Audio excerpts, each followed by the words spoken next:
don't know about you, but I just want everything I shoot to look and feel like it could be a scene from a film. And you know what? Sometimes I've pulled it off. That film-like aesthetic. Even if it feels like I've blagged it ever so slightly.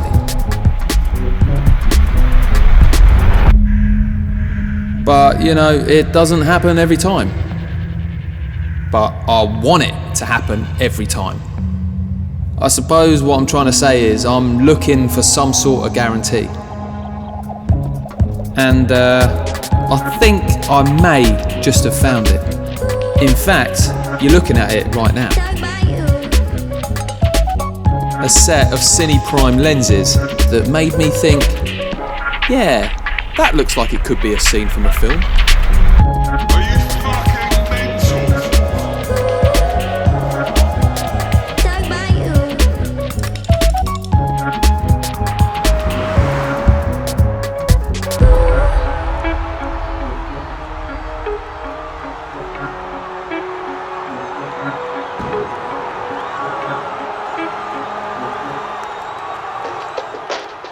Now, what you just saw earlier in that intro were all my favourite scenes from a short film that we shot that I'll be putting out at a later date. But more importantly, all those scenes were shot using these set of Cine Primes. Now, straight out the gate, of course, there are no guarantees in life. Life has a way of serving you what you think is a lovely warm bowl of soup, and you're sitting there eating this lovely warm bowl of soup, and you're going, oh, this is nice, nice, nice, nice. There's bleach in it.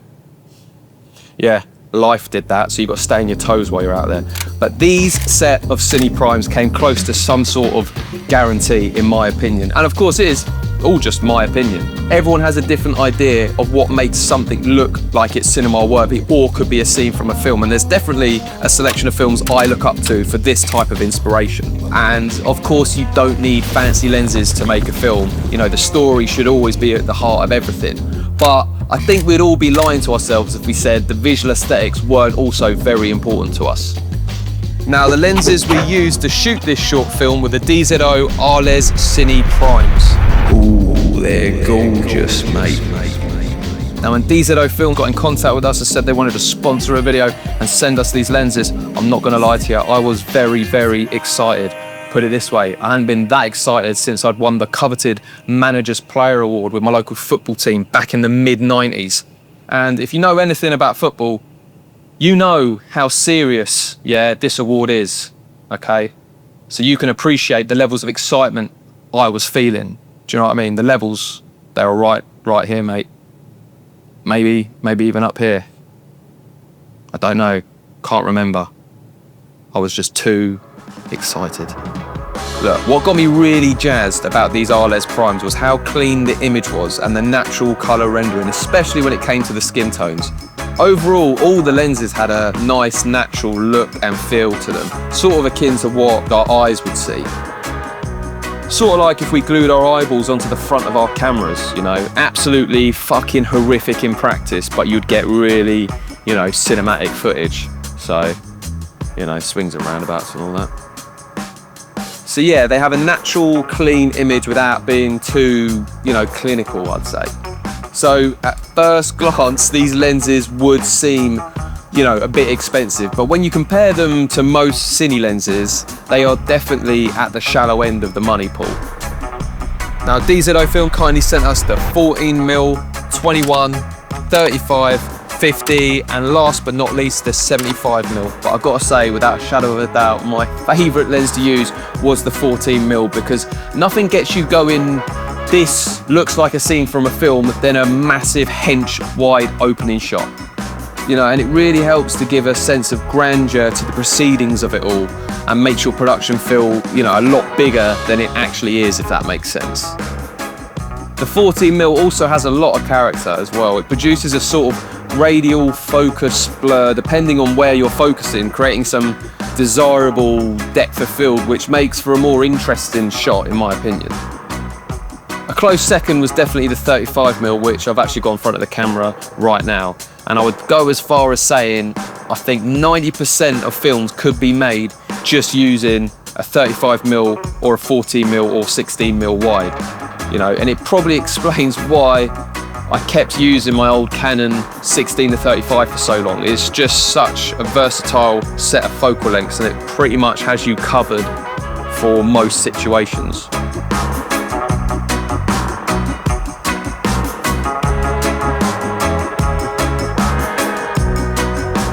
The 35mm, you know, it's the perfect focal length for faces, and it has a lovely smooth focus fall off, which, to be frank, all the lenses had.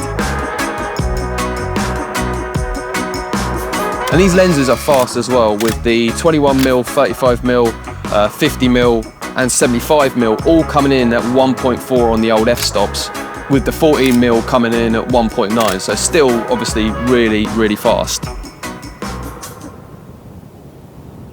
Now, I quickly just want to pull things back to the 75mm, because I'll be honest with you, I didn't really have a shot or a scene in my short film where I thought, yeah, I'm definitely going to want to shoot that on the 75mm. But like I said earlier, sometimes life has a way of serving you a lovely warm bowl of bleach soup.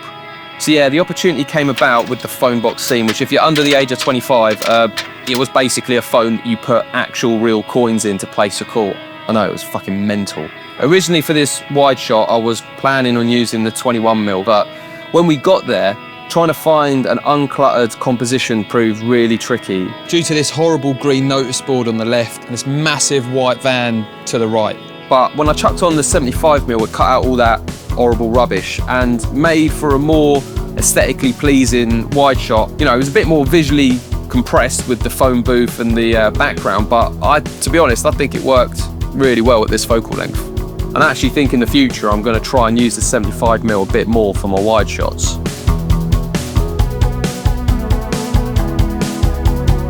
Right, I just want to talk about the build quality of these lenses, and honestly, I'm not even joking, I reckon they could provide structural support for the M25. They're that heavy duty. Yeah, in all seriousness though, they are just built well. They feel good and solid in your hands. They're also an incredibly, you know, smooth operator when it comes to using the focus ring. Pulling focus, honestly, has never felt so satisfying. It has just the right amount of resistance to feel like you're in full control on what you want to end up focusing on. Trust me, these bastards glide through liquid smooth like George Michael on a careless whisper.